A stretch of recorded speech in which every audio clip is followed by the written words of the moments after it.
Hello and welcome back to OT, the podcast. We're here to talk about watches, time, and how to spend it. I'm Andy Green. I'm sulking. My name's Felix. What's wrong, Felix? We had a little debate over who did the introduction.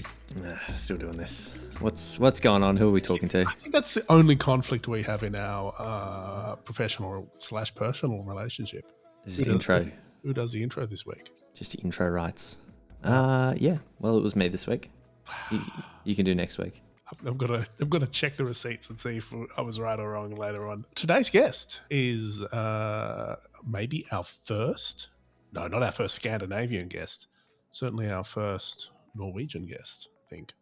Possibly. Someone you've been interested in following for quite some time. Yeah, low-key stalking on the IG since 2016, I believe. 2015, 2016. Anders, a.k.a. Everyday Collector. And you know what I love about Anders' collectors? His name? He's just got good stuff, good taste. That helps. Zero hype, all drip. Well, yeah, it's hype now, but it wasn't when he got it. Yeah, well, he's not getting it for the hype, which I find fascinating, and we talk a bit about that. But let's save that, as I say, for the main act. As a warm up. What's been happening in your life? Fair bit, Felix. I'll start with my weekend, and then I'll come into Monday, Tuesday. Finally met up with our pal James McVeigh from the Vamps, also regular guest on OT the podcast, son-in-law of Steve, MVP Steve. Yeah, I'm sure you had a lovely time with James, but where was Steve? I did ask that. He couldn't make it to Australia, which is a little bit devastating. But yeah, we finally, after all these years, got to catch up. I got to go see the boys perform in Melbourne. Lockdown buddies. I guess they are your lockdown buddies, really. Yeah, lockdown buddies. So had the pleasure of seeing him perform live, shredding it up in the Forum here in Melbourne, which was sold out. Ooh. Yeah, lines around the block. My name is Andy Green. Huh? Straight past the queue. Oh no, we were there in soundcheck. Tell you what, got some dirty looks going into soundcheck because there was all these people that had been lining up for. It must have been like all day to kind of get a good vantage point in the venue. And yeah, just waltzed on in there. How did you feel? Were you smug? I was a little bit smug, yeah, I'll be honest. Did you have like a lanyard that said like team or something or MVP? No lanyard. Beyond any identification, just there. I should be there. I belong here. Who are you? Beyond question. Yeah. If you've made it this far, you obviously are meant to be here. Fair enough. That's incredible. Any exciting new watches on James McVeigh? He was touring with a Pepsi GMT Master 2 and a Grand Seiko with the titanium with the pink dial, cherry blossom dial that kind of goes from cherry blossom to grey. He has to have that. Yeah, makes sense. Makes sense for the most recent album. And also he's stopping by Tokyo. I think he's there now. Sure. So tell me, interestingly, the Grand Seiko kind of has hogged most of the journey. Spectacularly wearable watch. Yeah, interesting. So the case is titanium and the bracelet is steel, I believe. Oh, really? Yeah. But lightweight, beautiful, really interesting dial. He was gallivanting around the world with those two watches. Sort of always wanted a Pepsi and then kind of got one on loan, I think, and has kind of gone, I'm not really wearing this. I'm enjoying this Grand Seiko a lot more, a little bit different. Cool. So yeah, that was cool. And then, I don't know if we've talked about this, but it seems like the kind of discussion and topic we would talk about. Well, let's do it. I don't know what we're referring to. So. All right. So a couple of years ago, I became aware of this dog named Gunther, German Shepherd. I don't know if we've not discussed this, then I apologize because this is peak Felix and Andy content. Sorry. A couple of years ago, I became aware of this dog, Gunther. Well, let me tell you why. Perhaps the start of your novel, Andy Green, A Life in Dogs. So Gunther, yeah. Gunther is Gunther the 6th, I believe. Okay. Richest dog in the world. So you can see where this is going. Okay. I see an article that's, I don't know where it would have been, Vice or something, but this is the richest dog in the world worth 400 million euros. It's fascinating backstory. And at this point I'm hooked. You've got me with the headline. Did you say 400 million euros? Yes. I don't swear often, but fuck me. Yeah, this dog, right? No, he didn't earn it himself. He's a Nepo dog. His dad, Gunther V, earned it. No, so the story goes, this is where I was sucked in. The story goes that there was this German countess who really loved her dog, had a dog named Gunther, had a son named Gunther. Son committed suicide. She kind of had these German shepherds, and she didn't have any other heirs, so she left her fortune to her dog in a trust and set up this convoluted trust, and basically with the objective of like keeping his bloodline going. So always having like an heir. And kind of like the perfect breed of German Shepherd, to the point of, some breeder who charges $1 million for, for one of his pups. And it got really interesting, obviously, because aside from the fact that apparently you can do that in some parts of the world, the dog had a really interesting kind of handler who was this kind of older Italian guy that was friends with the Gunther who killed himself, and his mum was friends with the Countess, this mysterious Countess's mum. This mysterious Countess, I should say. And so for like the last 25 years or so, he's been kind of managed. He's like been like the trustee for this trust. There's a bunch of employees, like 2 or 3 dozen employees. They've done all these sorts of wild things, like, very suspicious scientific endeavors, several music groups. At one point, I think he owned a soccer team. The dog owned a soccer team. He's got boats. He's done all sorts of stuff. And at some point, you start to go, oh, who's this for? The handlers that are with him, because he's got a full-time chef. He's got a full-time kind of group of people that weirdly kind of cultishly go around with him. He's got his handler. He's got security, and he's got his backup Gunthers. And at some point, you go, these guys are just feeling what's best for the dog, and they're sort of going on about how it's going to give him the best experience for the dog. So he has like a yacht, and apparently Gunther loves going out on the water, as does his handler. And it just was this bizarre story, and sort of that was it. And then Netflix came along, and they've got a 4 or 5 part Netflix series interviewing all the people involved. The guy, the Italian guy who's his trust, but I don't want to spoil it too much. Okay. But the first half of it, it's just absolutely bizarre. Sure. And then you get this really rare plot twist. Oh. That that just explains it all, and kind of honesty as to what's going on here. Is it because dogs don't pay tax or something ridiculous? Yeah, so I'm going to ruin it. It's basically, and if you don't want to skip forward a few minutes, it's basically turned out that the Italian handler's mum was a really successful pharmaceutical. She ended up selling her company in her 80s to a big pharma for hundreds of millions of euros, and to avoid paying tax in Italy, transferred it to a friend in Liechtenstein, which is very small, classic, no taxes. Yep. And so, which is, I guess, the legitimate way that they were doing it at the time. Sure. And then she died, and so her son sort of stepped in and was, just I came up with the idea of setting up a trust and having it run through this dog, and using, I guess, this convoluted story about Gunther to explain the spending. Not that anyone probably would have questioned otherwise. It's just a good story. I've heard rumours that Gunther actually owns Rolex. Gunther, it gets so weird, and everyone is like, the best thing about this documentary is sort of all the people close to it are kind of like really a bit cagey and a bit, just awkward when certain questions are asked, and then the lid comes off halfway through, and they're like, did this person ever exist? What's the deal here? And basically what happened is, and if you Google it, you'll find out, was there was a big like a data breach where one of the guys in the Swiss banks just turned up to Interpol, or one of the international agencies, with all this data on people with hidden bank accounts.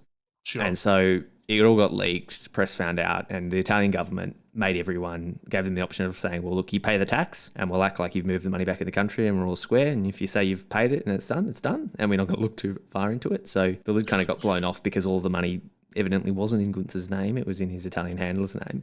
Incredible. And then there's a bit of projection happening from this guy as well. And, it's actually one of the most wild, bizarre stories you'll ever see. And spoilers or not, you'll enjoy watching it just because of how strange it all is. Believe it or not, you've actually reminded me of, I wasn't going to talk about it, but I saw a snippet of an interview about an upcoming movie about one of the most famous unrecognized actresses, I should say, in Hollywood. Who's that? Let's see if you can work this out from a little bit about their filmography. Big breakthrough was George of the Jungle. You might know them from The Hangover. Sorry, The Hangover Part 2, looks like. Okay. They have been in Night at the Museum. Is this Leslie Mann? No, not Leslie Mann. what else have they been in recently? Oh, it was the Fabelmans, which is a Spielberg, I think, movie, which sort of what they're coming out. What else have they been in? We Bought a Zoo. Right. Hey, they're also in Community for 5 episodes. Okay. So who is it? Who are we talking about? We're talking about Crystal, the tufted capuchin monkey. Crystal is apparently a big deal. Really? Yeah. 28 years old, been working since 1997. Like the little monkey from Night at the Museum. You would recognize this monkey if you saw it. Monkey Night at the Museum. I'm going to Google it. Monkey. It's the same monkey. Yeah. 28 years Crystal. old. She's been doing 28. Mm-hmm. Yes, George the. Mm-hmm. Apparently, it's got a real personality. Bit of a diva. Born 1994. Wow. So there you go. Crystal the monkey. I wonder if they're a member of a union or anything, if they get paid. But again, probably worth quite a lot of money. So there you go. Who knew this episode would be about wealthy animals? There we go. Wealthy animals and live music. Well, what have you been up to? Aside from Crystal the Capuchin, I did a thing this morning. I went on a tram and I ordered some shirts. Okay. What'd you go with? What sort of colours? Old friend of Basic Blocks for a basic Felix. Some blues and a pink, I think I went with. Maybe a grey if it's in stock. From old mate Carl Nave, who's sort of a somewhat friend of the watch world in Melbourne. Well, you were talking about on last week's episode. You said you were going in, so you've picked out a couple. How many shirts did you go, sorry? I just went 3, but I'm thinking about upping it to 4. Well, if he's done the measurements, you may as well just say, hey, do a couple more. Maybe. But then, I mean, you're right. I probably should. You should. Okay, Andy. Do it right now. Pause the recording. I'm going to go call Carl up. But really good to see him. Yeah, well, I'll link him up if you need some tailoring in Melbourne or internationally. Who knows? If you want to fly him out, I'm sure he won't say no. Maybe Gunther will fly him out for some bespoke. Yeah, Crystal the Capuchin riding Gunther. I have seen lots of photos of Crystal wearing shirts, so they would have to be tailor-made. I mean, I don't imagine there's a capuchin monkey kind of dresser or outfitter. It's the boys section of Harrods. only Britain's finest. All right. What else? I had a question. I don't know if we really need to talk about you. I just had a prompt here. AI generated Seinfeld. Oh, that link you sent me, and then you sent it to me. Did I send it to you? I haven't watched it. Oh yeah. So someone created this AI generated Seinfeld situation where they must have just plugged the script in and general description of characters, and it's like block characters. It's like Minecraft style, 90s polygon sort of stuff. Yeah. And just like the jokes, and they stream it on Twitch, and I jumped in. There was like 10,000 people watching it, and it was just like there's an update that you might not be across. What's that? Twitch has banned it. Oh, probably for the best. For making some transphobic jokes. I can see that happening because the stuff being said was absolute nonsense. Like it was jokes without punchlines, but it was sort of like saying a sentence, waiting, giving that classic, pause. Jerry Seinfeld pause, and then just saying it, and then forced audience laughter. Like it was truly strange and bizarre. And AI has no filter. I guess it was pretty. It was weird. I think the next thing that we need to work out is when we're going to be replaced by AI. I mean, ChatGPT is already threatening to take my job away. When do we get Podcast GPT, Joe Rogan GPT? Don't know, man. I don't know. But it's, It probably already exists. You can look it up, AI generated Seinfeld. It's very, very bizarre. I'm sure it's on YouTube. All right. Well, someone who's not AI is Anders. Yes. Oh, we don't actually know that. Maybe it's all an elaborate hoax. Maybe he's like, what's her name? Lil McKellar. That's sort of... If you like vintage, Vacheron 222s, if you like Rolex Midas, if you like Cartier, if you like coffee, furniture, then this episode is for you. This chat is for you. Should we get him on? If you don't like any of that stuff, listen anyway. 5-star rating. We'll see you next week. Skip to the end. Subscribe, leave a 5-star review. All right, let's get Anders on. I've been following today's guest on Instagram, on my personal Instagram even, for years, thanks largely to his exceptional taste in watches. Recently, he posted a stunning shot of a handful of Rolex Midases. So I had to slide into his comments and DMs. And next minute, we are thrilled to welcome Anders, aka Everyday Collector, onto the podcast. Welcome, Anders. How are you? Thank you. I'm very well. Is it Rolex Midas? Is it what do you call plural of Midas? Midases. Midases, I would say. a gang of Midas. Yeah. A royalty. A royalty. Yeah, it's a royalty. And how does it feel to know that Felix has been lurking this whole time?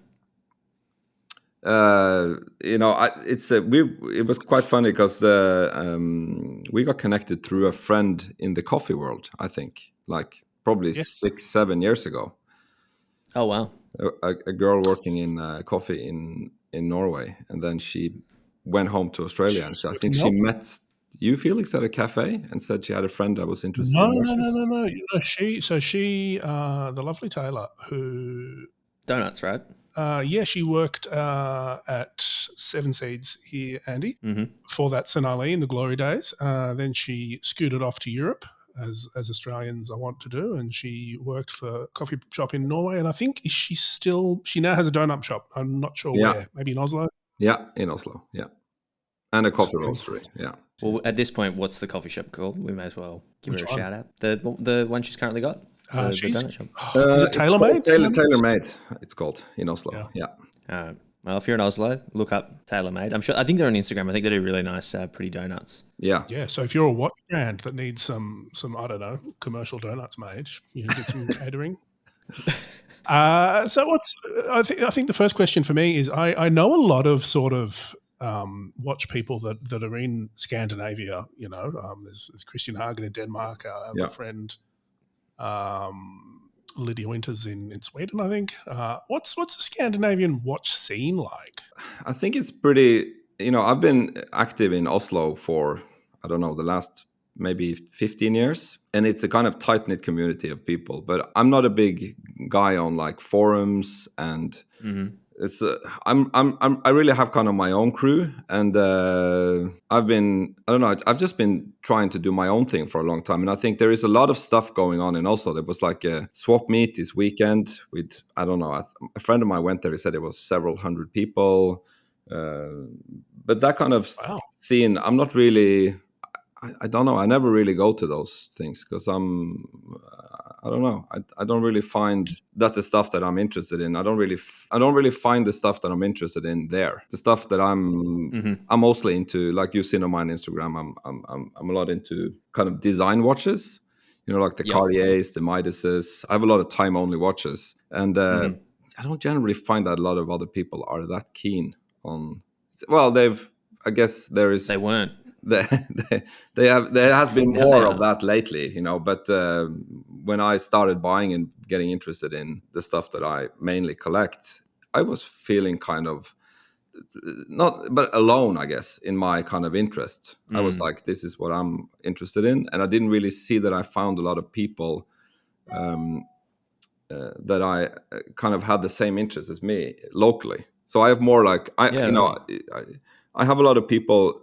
That's like what I use my Instagram for. It's like I have this international community of people that I can talk to and discuss watches with. Well, you got a pretty niche interest, right? You had to kind of go abroad to kind of find like minds. And Felix mentioned, and you mentioned the Rolex Midas as a watch that, you're pretty into. You've been posting it a fair bit lately, as have quite a few, other big collectors and media outlets.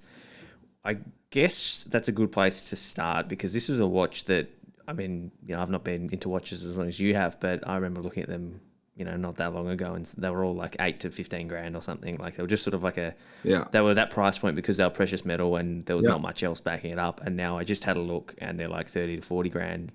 If you're talking Australian dollars, up to like 60 or 70. Yeah. So there's obviously some heat behind the Midas, but can you tell us where it fits within Rolex's history and kind of when you fell in love with that model? Well, it's, I guess, in terms of where it fits in the Rolex history, it's kind of a strange, because a lot of the Rolex watches are, they're mostly known for their sports watches. And then in the 70s, they created this, it was basically, to my knowledge, it's a Genta design. They created the Midas in the 60s. But it was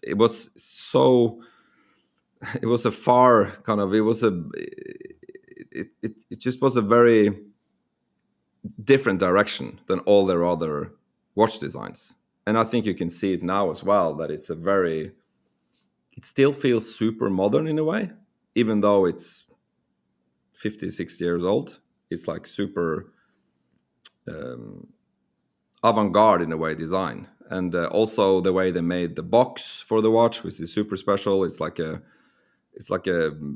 leather urn, or like a vase, like a Greek. It's like a Greek vase, which is like super, I guess, like eclectic to make a box like that. And you don't see any other Rolex boxes that are even close in kind of aesthetic. It just feels like so out there.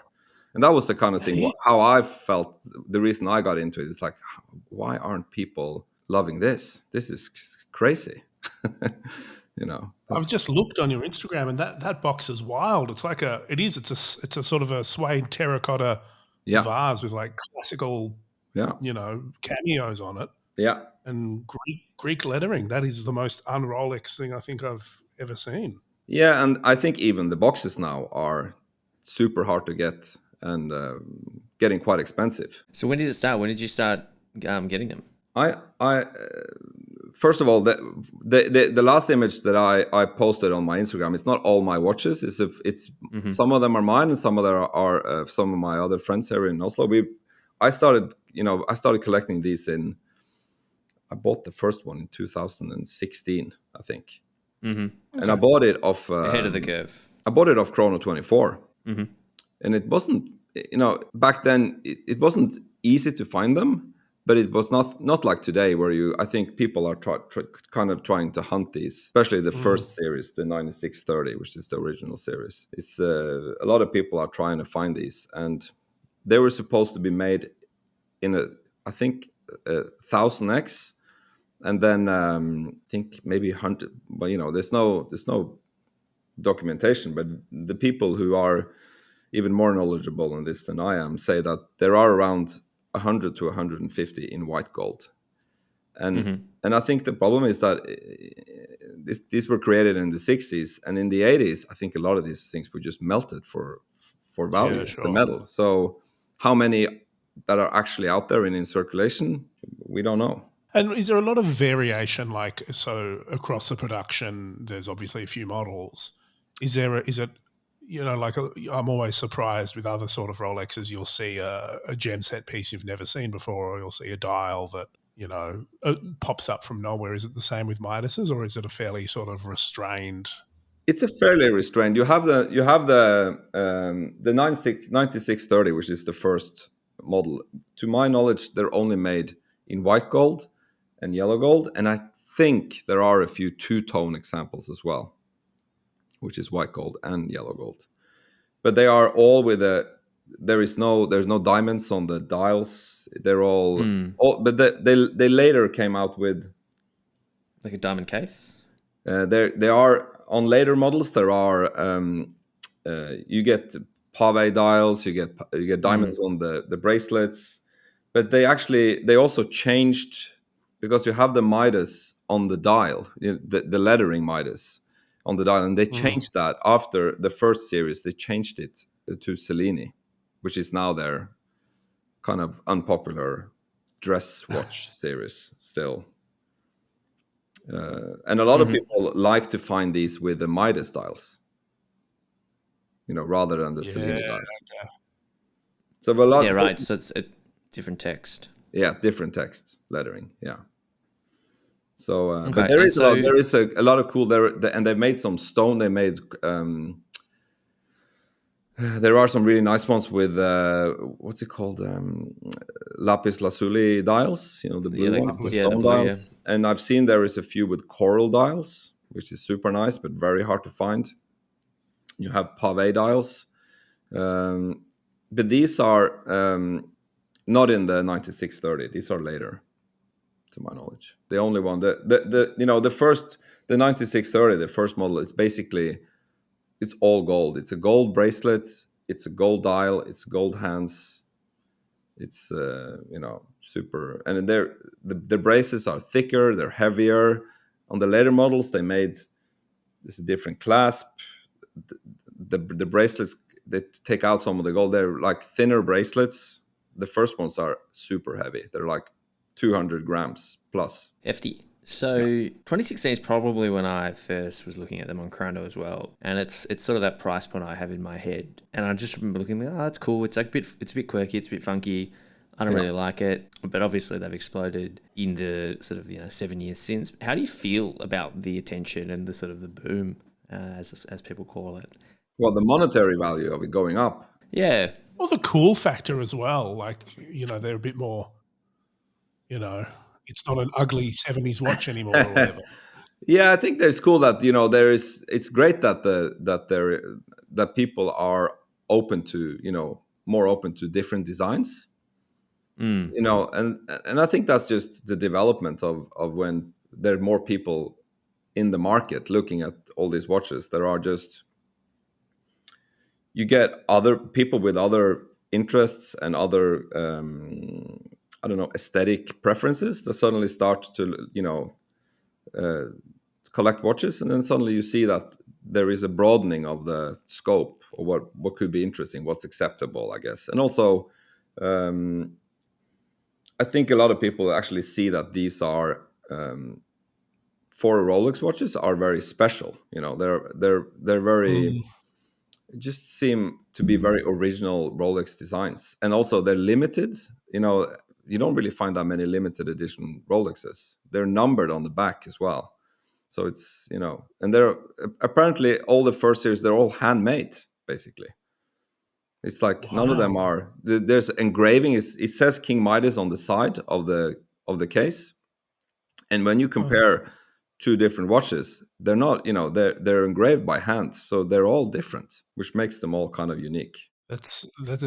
Again, that is even more un-Rolex than Yeah, very.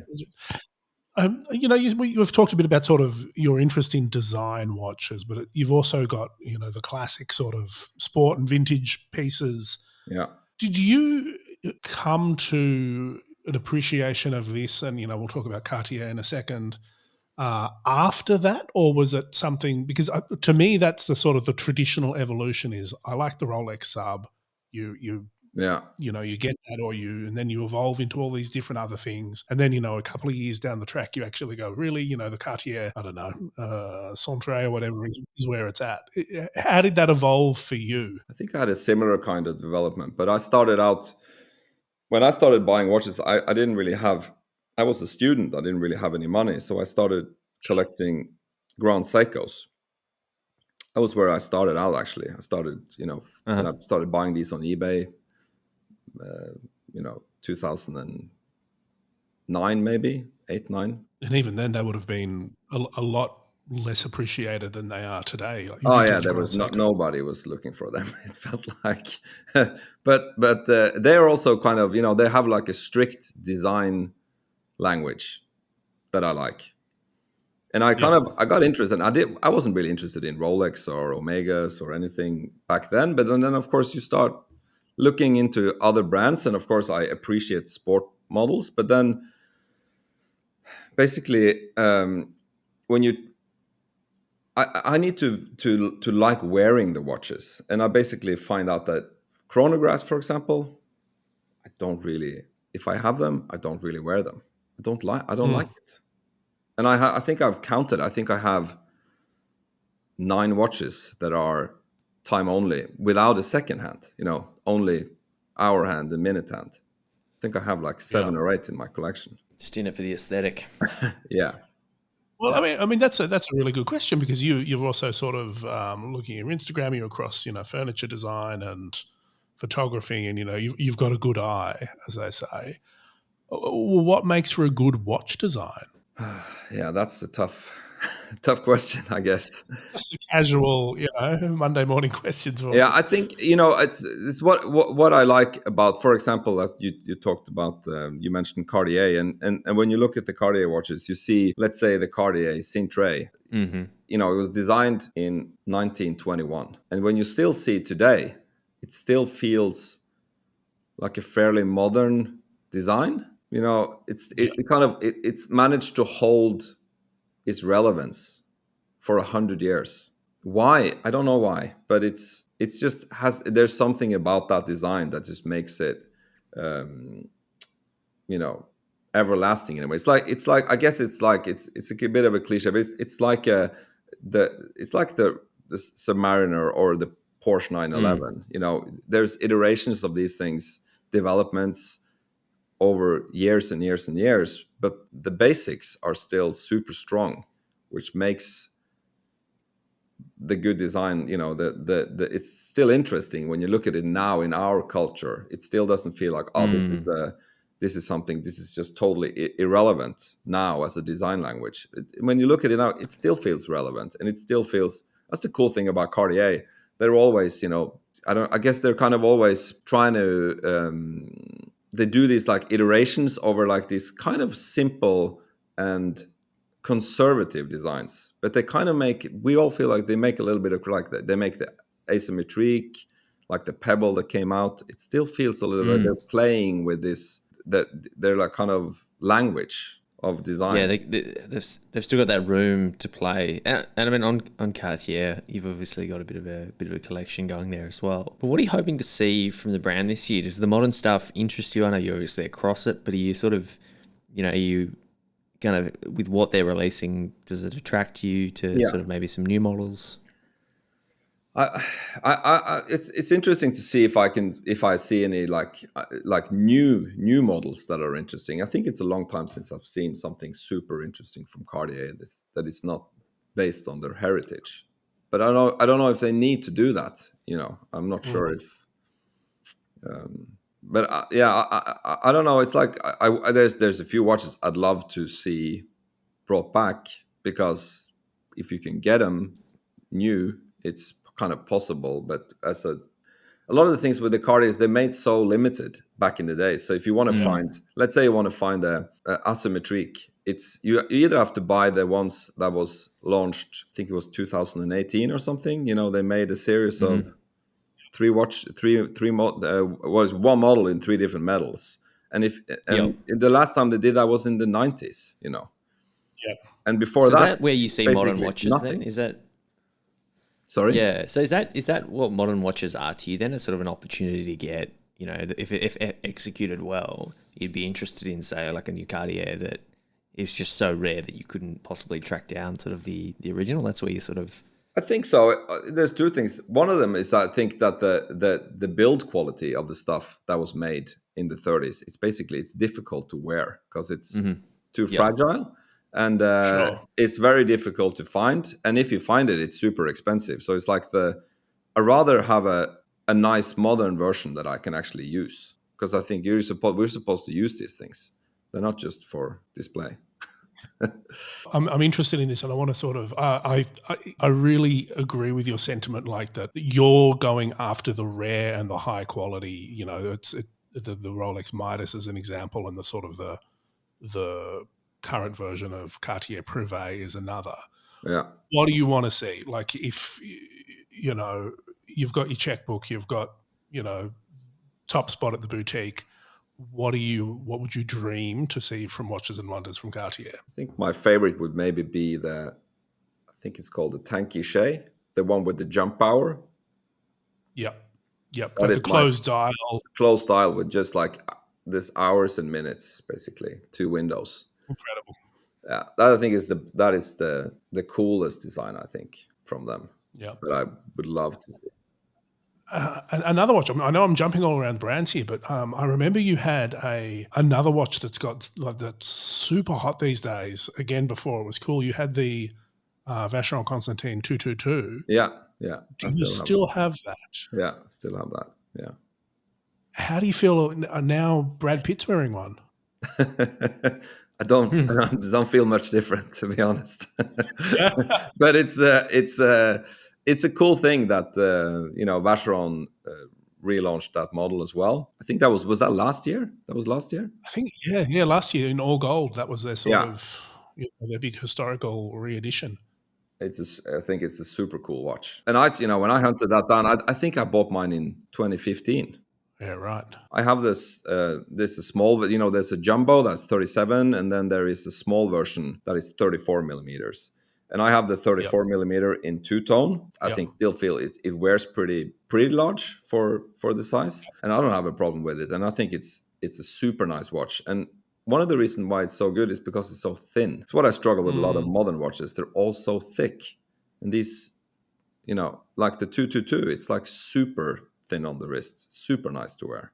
You know, does it stress you out wearing any of the, like? You know, like this is sort of a common refrain I find, like people that buy Royal Oak because they like the Royal Oak, and now they're finding, you know, anxiety around wearing them around for, you know, either because, you know, there's fear of them getting robbed, or even just scratching it and, you know, damaging it. And that must especially be the case with a you know, a vintage piece like that that's, you know, nowadays impossible to replace. Maybe, but I don't know. I don't really I don't really fear wearing them. No, I think the only watch that I had an Omega Seamaster 300, an old one from like the early 60s, and it had this like Bakelite bezel, and it's so easy if you kind of nick that bezel somewhere, it would probably so brittle it would probably just crack, and basically so much of the value is connected to having an original bezel. That would be I didn't wear that watch that much because I felt it was little. I was a little bit afraid of breaking it. But it becomes a like bit with scary. the 222 or the Midases, you can even get if you're unlucky and crack the crystal on your Midas, I still think you would be able to find a replacement. You know. Interesting. Okay, well, So another rare watch, which I think we want to talk to you about, Anders, is it's an Omega. You don't really hear too much about this model, the Ranchero. Yeah. But can you tell us about that watch? Maybe the history would be a good place to start. About the Ranchero. Yeah, how did it get its name? I'm not an expert on these watches. I bought it because it was. I just thought it was. I had the Railmaster with a broad arrow hand, and I just thought it would be cool to have a Ranchero as well. And I was kind of hunting one. This is a few years back, and I found the one I have, and it's you know, it's a very cool. I think it was made. I think it's made in the late 50s. I think, and I think the problem I think is I think Ranchero is like Spanish for farmer or something. So they I think they didn't really do their research on their naming, and basically I think internationally it didn't sell very well. So I think it was only in production for a few years, and then it sounds like a Cadillac model to me, like the Cadillac Ranchero. Yeah, it's sort of. But it's a very nice watch. It's a nice size. It's 36 millimeters with the broad arrow hands. It's I have the one with the white dial, which is rare to find because you see them. I think you see most of them with the black dials. They came with black and white. So yeah, it's yeah. I think it was made for a year. I think they sort of ran it for a year. No one bought it, and then they just sort of liquidated all of the models the following year. It's a funny thing, you know, the watches that are most unpopular, I guess, you know, when they were sold, it's usually the ones that are, if they're hard to get, then they become collectible, you know, years later. So that's the advice: buy ugly watches. I don't know if I would advise people to do that. There are, I guess, there are a lot of, you know, there's so many models being made today. You see, you get a little bit of like watch fatigue when you see the amount of releases of stuff that's coming out every year. It's a lot of stuff. I guess you guys that are journalists, you see even more. You know, I follow, but you know, I don't sit and watch all of the news. But I mean, you can't. You know, it's impossible. Yeah. Do you find that disheartening at all? Like, do you find that this sort of constant stream of, you know, reissues or recreations or whatever it is makes it a little bit less special, or does it not bother you in that way? It's funny because I'm only kind of, it's with the Cartiers, I really like that they're been picking up their like heritage, you know, but for a lot of other brands like Omega, I'm not so keen on. I think they've just made too many iterations of their old designs instead of focusing on making modern watches. because they've been always making these like with fake patina and all this stuff. That's really, I don't like that at all. Fake patina just makes me furious. but it's, I guess it's like I really like, I can't afford them, but I really like Richard Mille, for example. I think it's a fantastic watch. They make fantastic watches, and it's also because it's super modern. It feels like it just feels like a doesn't feel like 1970s forward-leaning or the design. 80s. The materials, everything they're doing is I just really. Well, you could always flick off a couple of the Midas and probably get into one. If things keep heading this way. I don't know. You might be able to be everyday collector though. It's kind of a statement wearing one of those watches. I don't know if I would be very comfortable wearing it. Have to change the Midas or the Richard Mille, because they're both a statement. Yeah, but it's different. I guess the Richard Mille is much more of a flex piece. To be honest, I reckon the Midas back in the day. Yeah, but people now, it's if I have the 9630 in white gold. Nobody, as I never got a single, unless I'm at some kind of watch event. Nobody knows what they think. It's like some kind of steel bracelet, probably. Like a Hugo, like a diesel watch or something. Even it's 27 millimeters. It's not big. Who was the original Midas customer? Like who was going in and buying these watches? Oh, I know the answer to this. Yeah, I think I know, but I think they sold a lot of them in the Middle East. Oh, and I think also, funnily enough, it's a lot of watches coming out of Mexico for some reason. Because I've been helping some friends finding these watches. It seems like there is a lot of Mexican Midases out there. Interesting. Or there is a dealer there that's good sourcing them from other places. I don't know, but it's. I think the Middle East was a big market. They were super heavy, and I think the list price for a Midas was at least twice the price of a full gold day date. Wow! Back in the days, my initial thought, Andy and Anders, was Aristotle Onassis. That's who I imagine wearing a Midas in the day. Yeah, maybe. I don't know who. Maybe they probably sold, a fair bit to the Italian market. Also, they've always been, the romance of it all. I love to think about it. All right, so Felix told me we're gonna get Anders on watches, Midas, but he's also got some other hobbies. We'll have plenty to talk about. So, what else do you collect outside of quirky vintage watches? Well, I feel like the only thing I'm kind of a proper collector of is watches, because I've been kind of collecting sets and trying to find and for myself I buy a lot of furniture, and I've been buying and selling, and I like to I'm interested in design in general. So I have a nice, I guess I have a nice collection of furniture, but I don't feel like I'm collecting furniture in that sense, because I don't have a storage. I don't buy stuff that I don't need. What's the I don't know much about furniture. What's the vintage Rolex and the vintage Patek of the furniture world? I guess what's Eames? Maybe it's like I guess it's like if you're into like modernist furniture, I think maybe like Jean Prouvé, which is a French architect. He made some fantastic furniture. That is, I guess it's kind of like the blue chip kind of, I guess, furniture. Sure. Similar to like a Patek or a Rolex, I guess.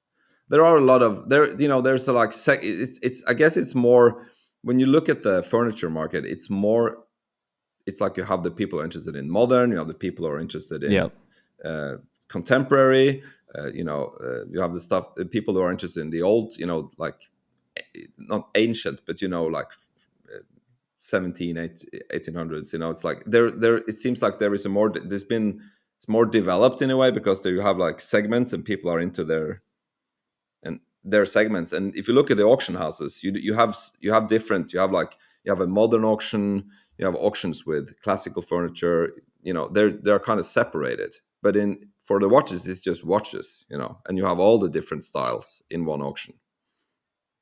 Yeah, fair. I mean, there's a lot So, more chairs than there are watches. yeah. So I guess I don't know if we're going to get there that you're going to have one. Well, you kind of have it now. Maybe somewhere like you have like themed auctions, but you still have one watch department at the auction houses. Maybe they will even in 50 years time, maybe there's one for contemporary watches, one for vintage, one for independence. I don't know. Maybe that's going to 20th, separate. 20th century watchmaking, 21st. Yeah, that's interesting. I mean, it's certainly a growing space. So furniture, we've got that. Coffee, Andy, you're probably the more coffee person here now. I've stepped off the coffee bandwagon. That explains a lot. Explains a lot. I found a coffee I like that's made locally, and I just drink it. And I don't get too fussed about it. But I don't know if you realise this, Andy. We are in the presence of the a world champion Aeropress brewer. Really? Roaster, maker, who knows? No, just it is brewing. There is Aeropress. Yeah, it's a brewing contest. Yeah. Okay, talk to us. What's the? It's a little bit fun. I have to be honest. I don't really use the title for much, but it's a funny thing. It started out. It's basically the Aeropress is a coffee brewing machine, and a friend of mine that there's a guy in Norway called Tim Wendelboe. He's a world barista champion, and he started his own shop. And I think it was back in 2008.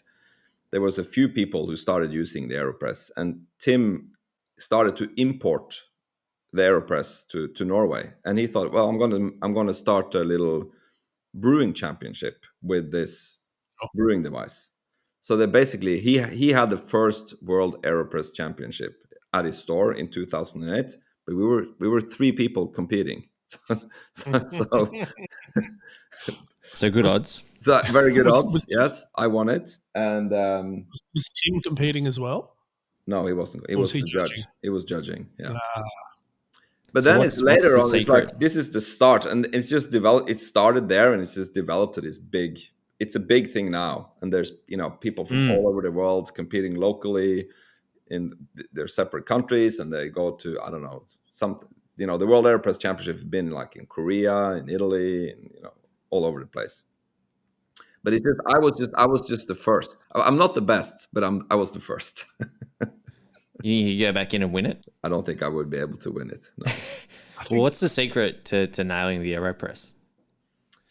I think it's just trying to find some kind of recipe. I think usually they compete in the way that they decide that you get handed one type of coffee and you're supposed to brew it in the best way possible.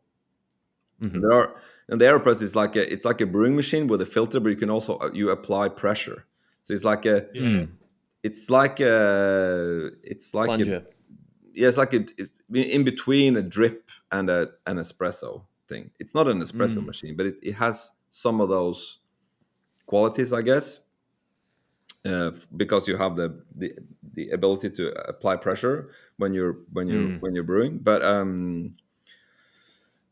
it's a very easy way to brew coffee. You can, if you find a good recipe, it's easy to replicate, and so you can get a consistent result every time, which is very important. And it's pretty portable as well, right? It's portable. It's easy to clean. It's very cheap to buy. So it's like it's accessible. It's great. Yeah. If I had won something like that, I would never let anyone forget it. In your LinkedIn bio, it would be front and center. Does anyone feel like a champion Aeropress? Because no one would know, right? Like no one would know that it was 3 people. You shouldn't have said that, because I'm looking at the website now. It's 4,500 entrants. So you're crema de creme. I don't. But yeah, Felix, you'd have that in your LinkedIn bio for sure. Yeah, I'd 100% go to town on that. And do you have a trophy or like a plaque or something? Yeah, I got it's actually I did a podcast with Tim Wendelboe last year, and because when we did it, it didn't there was no trophy when I did it in 2008. But later, of course, the Aeropress company makes these gold Aeropresses. So for this podcast, Tim actually ordered, he talked to them and said, this is, he was the first one, so he didn't get one. So they made me the gold color Aeropress with world champion 2008. So I have it on my shelf there. That is very cool. Yeah. That's I think we need a picture to show the people listening. Okay. Yeah. Gold Midas, gold Aeropress. Is there anything else in your life that's gold? Not really. I don't think so. That's basically it. I have a few nice gold watches and a gold Aeropress, but that's it. I'm not into jewelry. How do you take your coffee now? What do you do with your coffee now? You doing the Aeropress filter? I usually espresso filter. Usually, that's for home brewing. I do the V60 most of the time because it's easier to brew some volume. It's the V. It's like pour over. If you just want to have one cup, you can make the Aeropress. But if you want to have 2 cups, or there's more people who want to drink coffee, it's easier with the V60. So, but it's kind of similar. I think it's a cheap, accessible, easy to replicate, and the only kind of I used to have I had espresso machines, all this equipment, but now the only thing I have is a great grinder and good coffee. That's basically what you need: a good grinder, and just spend your money on the coffee. Because that's where the quality is. I did see you had a couple of vintage grinders. Yeah. At one point, what was? I still have that. Use were they you got 2 of them? One of them? I had 2 because I found one for myself, and then my friend said, "Can you help me? Can you source one for me as well?" So I found one for him as well. They're Swiss grinders. They're super, super quality. It's like they're proper commercial, and they're big, aren't they? Like 1.5 feet tall. Yeah, they're big and they're super heavy. It's like, I guess mine is like 60 kilos. Is that what you use every day? Is this a home? Yeah. situation? But it's big burst. It's very big, so it's consistent grind, and and the build quality of these things, it's just unbelievable. It's like super nice quality. So talk me through this, because this, they still make these grinders. They're about 10,000 Australian dollars. Yeah. What does a vintage situation look like? Are they collectible? Are they good value for money? I don't think they're collectible. I think I found mine on like a local, like Craigslist kind of listing. I think I paid $80 for mine. $80. Yeah. Yeah, and right. Okay. And they're like, to buy them new, like I said, they're like $10,000, more or less. Yeah. And so do you have to do anything? Do you have to refurbish it, swap the burrs out, clean it? You have to swap the burrs. Yeah, you have to get new burrs. And that's expensive. That might be like $500 or more for a set of burrs. But if you buy one, they're made to be in a shop where you grind kilos every day, for customers. So if you get a new pair of burrs, they're going to last me my life, probably. Yeah, right. I do 30 grams a day, It'd be on for 2 seconds. So this is sitting on your kitchen counter then? The 60-kilo grinder? Yeah. Yes. Aesthetically, it's just a kind of big silver rectangle. Yeah. How do you make it kind of fit in with the rest of the kitchen? It's very beautiful. And the thing is, that's the thing. If you look at the old ones, they're made with this like super nice. It's all metal. It's like the new ones, they're all all of this stuff is like the old ones like chromed metal and beautiful details, and the new ones are like plastic. Even though they're 10 grand, they made them cheaper basically because it's so the use of materials back then was so much more. I don't know. I think it was just more available and cheaper. So the build quality of these old ones are just unbelievable, Maybe, Anders, you're just really good at finding things. I don't know, you're finding these, Midases before they're sort of popping off. You picked up this grinder for nothing, $80. I mean, I'm assuming it's the same sort of situation with furniture that you're hunting down things you want. Like maybe that's the skill. How do we bottle that? Can you teach? It's difficult. I always try to think a little bit. What am I hunting now? What am I? Sometimes I just feel like I don't know what I'm looking for. Maybe, and then suddenly you kind of this. It's funny because if you're interested in something, you suddenly see these things so clearly. It's like, why are nobody else trying to buy these? Like when I started to look for these grinders, I thought these are amazing, and I just started looking for one. And I guess within 6 months, I found one. But I've been kind of continue to look, and maybe I've, this is probably 10 years ago. Maybe I've seen it locally in Norway 3-4 others for sale, Huh. in 10 years. So it's not. So there's something to be said about patience here. Yeah. And it's also that, and I think it's knowing what is good and being able to act instantly on it. Like, I mean, I'm the opposite. I've seen all these things. Like, I've had opportunities of like, oh, I could have bought that watch, and like I knew it was a good watch. I just didn't have the the ability to get it, or the sense to get it at that time. I'm like, oh, I'll get that later, or not just watches, obviously, but I think there's that mindset is valuable. I think you have to trust your taste. It's like when I bought my Midas, I didn't think about them. I didn't think about the monetary value that much. I actually thought when I bought it, I thought I paid more than a little bit higher than the market value in a way then. And then I didn't think, like, because selling it, I didn't think about selling. I didn't think I'm going to sell this at any point. And I just thought I just really wanted this watch. So I bought it.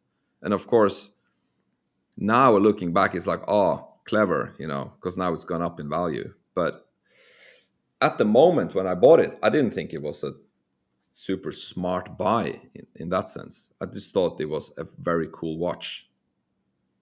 And so you go. Yeah, I think I think you have to think about this I think, a lot of people are trying to buy clever in a way, like they want to buy this thing, and they're really afraid of, I don't know, losing. They want to keep the value in the, because they're always like trading and buying new and want to flip. And I think it's just it's a little, I don't know. I think people should buy.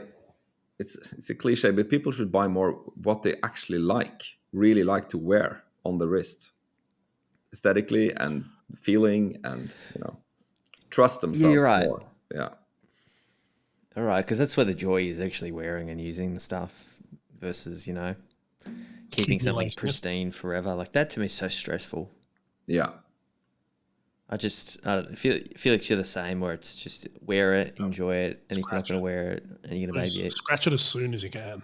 And that's also the beauty of sort of vintage pre-owned, even with like a grinder. It's $80, a couple $100 on Burrs, or $500. Like, it's still, you're still miles ahead, and it's about using what you have. It's the enjoyment of just having it, to use it every day. I guess it's the same with people who are into cars. I'm not that into cars, but I understand if you find some super nice example, not driving the car, what's the point? If you have the low mileage car, you're not going to get a medal from not driving your car. That's you need to use it. That's the enjoyment. We're getting deep here. I've got one last question before Andy goes with the recommendations, and it's potentially a controversial one, or maybe you're not going to want to answer it. What are you hunting for at the moment? What I'm hunting at the moment? Actually, one of the watches I've been hunting is, maybe it sounds a little strange, but I've been actually trying to find, there's this Octo Finissimo model that I really like, this skeletonized Octo Finissimo that I really like. I've been trying them on. In the beginning, I felt they were too big. I tried them on the bracelet. I tried it on with the straps, and I just think it's just such a super cool design.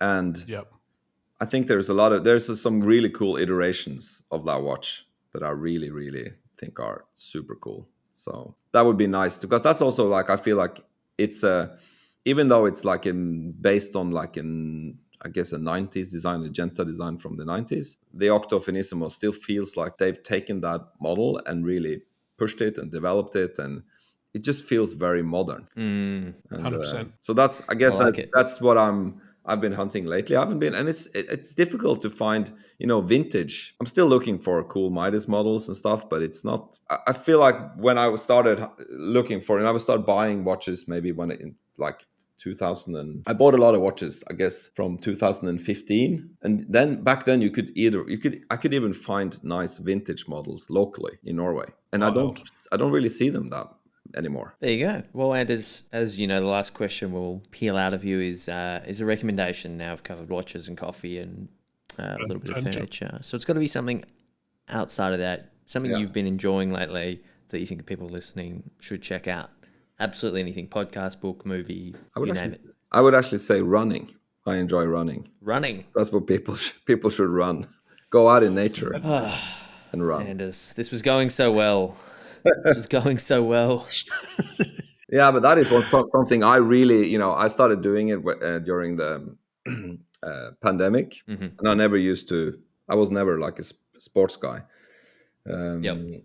But I enjoy it so much, and mentally as well, being out in nature, running, being like in contact with your body. It's the best. Yeah. What watch do you wear when you run? I wear a Garmin. Nice. Makes sense. A run or, stroll through nature, fresh air is the recommendation. Yeah. And it's a pleasure to finally, put a name and a voice, more to the Instagram account. Really appreciate your time and your perspective. And if anyone wants tips on Aeropress brewing, head to hit me up in the DMs. We'll link it up in the bio. Fantastic. It was really, I really enjoyed talking to you guys. We'll talk to you soon. What a guy, Andy. Anders, what a nice fellow. Yeah, lovely. I feel like he's the kind of guy you could really park up at a cafe and hang out with for a couple of hours and just chat.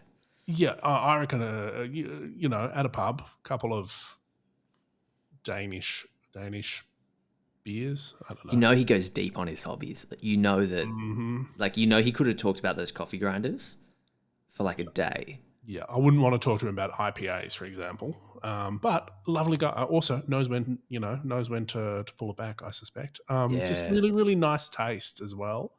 And it's our first world Aeropress barista champion we've had on. So I think that's pretty cool. Sure. Not the Show of Champions, OT the podcast. If you want to be a champion yourself, join our Discord. We'll link it up in the bio. Felix, they can obviously follow us on Instagram. Yep, ot.podcast.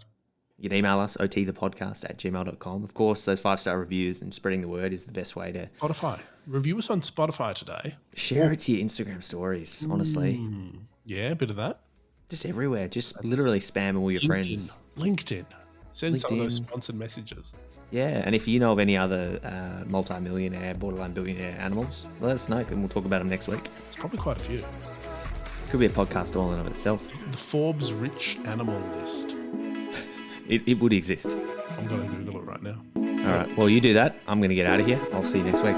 Smell you later, alligator. Bye.